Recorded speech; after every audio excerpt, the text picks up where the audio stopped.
Hello there. Well, thank you very much for joining us. It's a Friday right here on Breakfast Central on News Central. We're starting off with our top story in Zimbabwe, where the opposition leader and president of the MDC Alliance, Nelson Chamisa, has embarked on a tour of the MASVINGO province as he drums up support ahead of the anticipated upcoming 2023 elections in the country. Now, Mr. Chamisa intended to meet community leaders, special interest groups and citizens during this interface. However, the leader's tour has been marred with violence, with his convoy attacked by over 200 alleged ZANU-PF supporters. Well, ZANU-PF have denied its involvement in the attacks. They're claiming that the violence and attacks were from disgruntled MDC supporters. We're looking to have our correspondent Lala Imgwenya join us this morning, and Lala will give us a bit of more context on this one, and also hopefully the program to join us alongside Lala this morning, the MDCA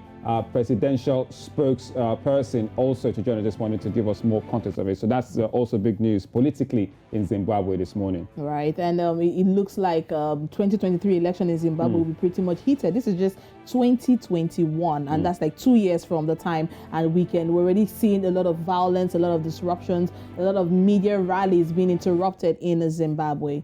But it seems we have Lala on the program. Good morning, Lala. Welcome to the program. Now, Lala, tell us really, what is the situation of things in Zimbabwe gearing up to the election for 2023?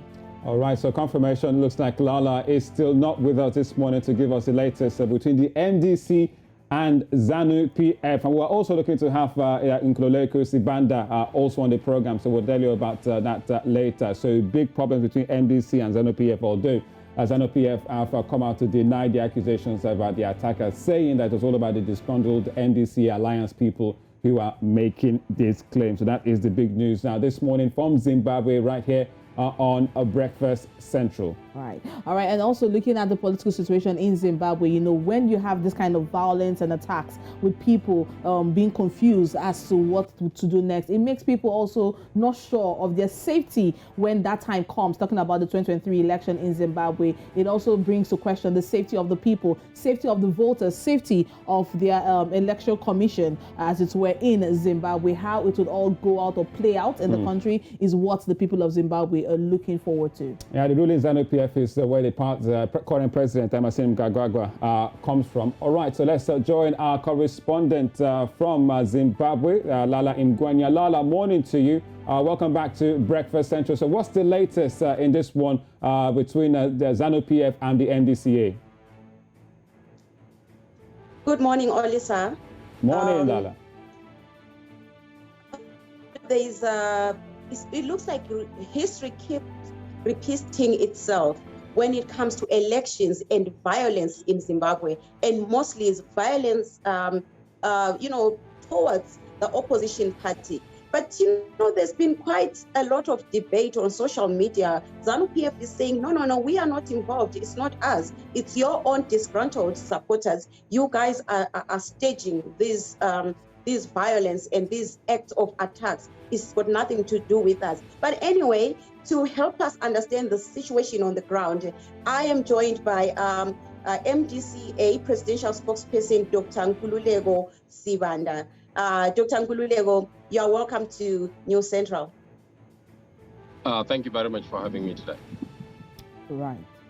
Now, Doctor, looking at the recent violence and attacks on the MDCA leader and his convoy, are we expecting the 2023 election to be more violent? And if so, what are you as a political party or a political party spokesperson doing to prevent further violations?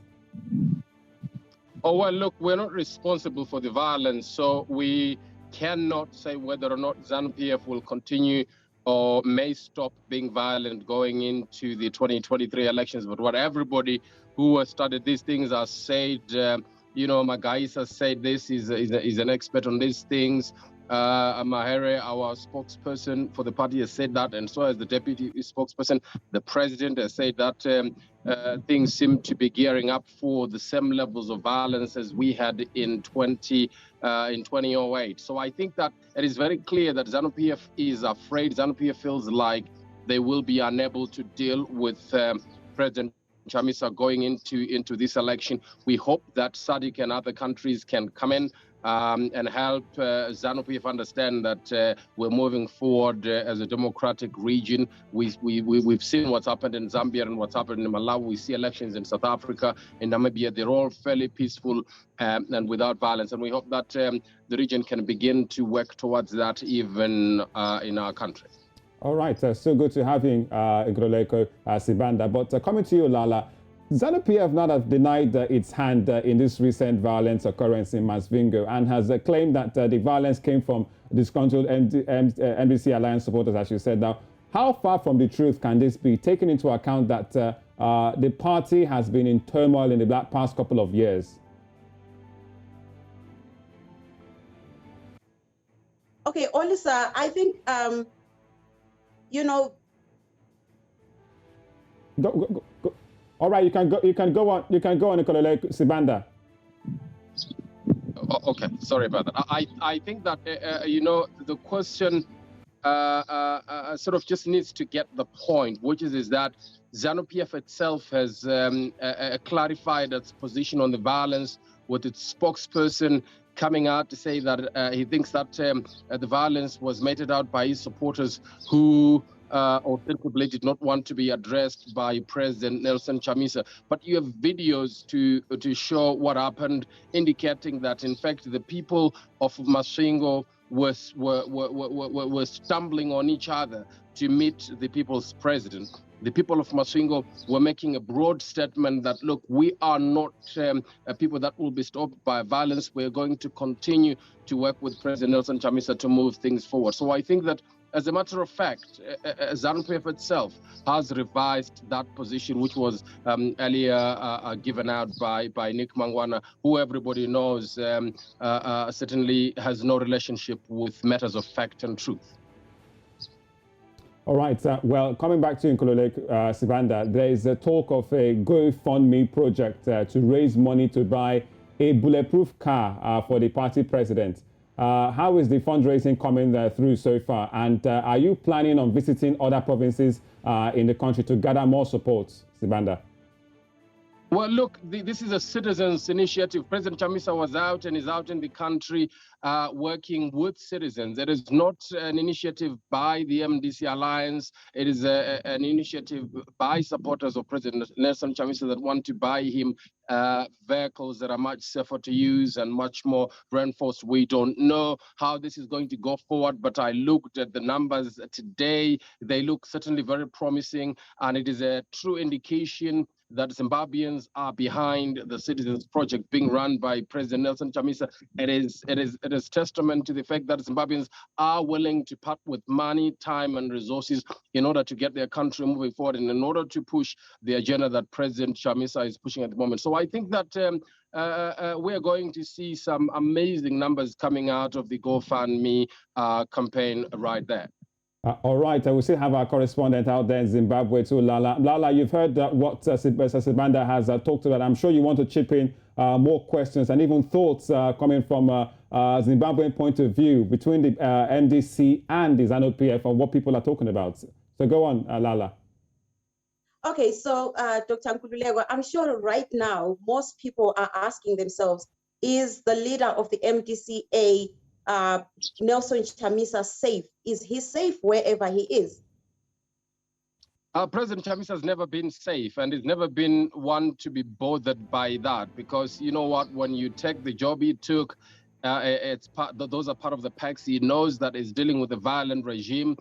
He knows that anything might come at him. He has said before he's ready for anything. He said in 2018 he was not in this game for kisses and hugs, and I think that he still stands by that point. What is important for him, as he said 3 days ago, is that he's going to continue working for this country no matter what the risks are, because he loves this country so much, and because this is not his personal agenda. It is a community agenda. It is an agenda of the people of this country, and they've given him that responsibility. He's going to take it forward. So safety is not one of those things that's going to stand in the way, both for him and for his supporters. And it's not a serious consideration for him, but obviously very serious one for his supporters, very serious one for peace and stability in this country. All right. Thank you so much for joining us. First to you, Dr. Nkhululeku Sibanda, the MDCA presidential spokesperson, and our correspondent from Harare, Zimbabwe, Lala Mgwenya. Thanks again for the time on the program, Breakfast Central. Coming down to Nigeria now, where the military have announced that the death of Abu Musab al-Barnawi. Now, who's the head of the West African branch of the Islamic State group. Now, Chief of Defense Staff General Lucky Rabo, while confirming the report, said al-Barnawi is dead and remains dead. Now, General Irabo did not, however, give any details of the circumstances of Barnawi's death, which was first reported back in September. Meanwhile, the Islamic State West Africa province, which is ISWAP, has not commented on the claim so far. ISWAP has been seen as the strongest jihadist group in Nigeria since the death of Boko Haram leader Abubakar Shekau earlier this year. Now, since then, thousands of Boko Haram fighters have surrendered both to the military and reportedly to ISWAP or to ISWAP. And we know that this story has been trending for a while now, and there's been certain rumors about his death that has been on since September. But so now we have... It's confirmed. Yes, it has been confirmed by the General Irabo himself has come out to say that he is dead and he remains dead.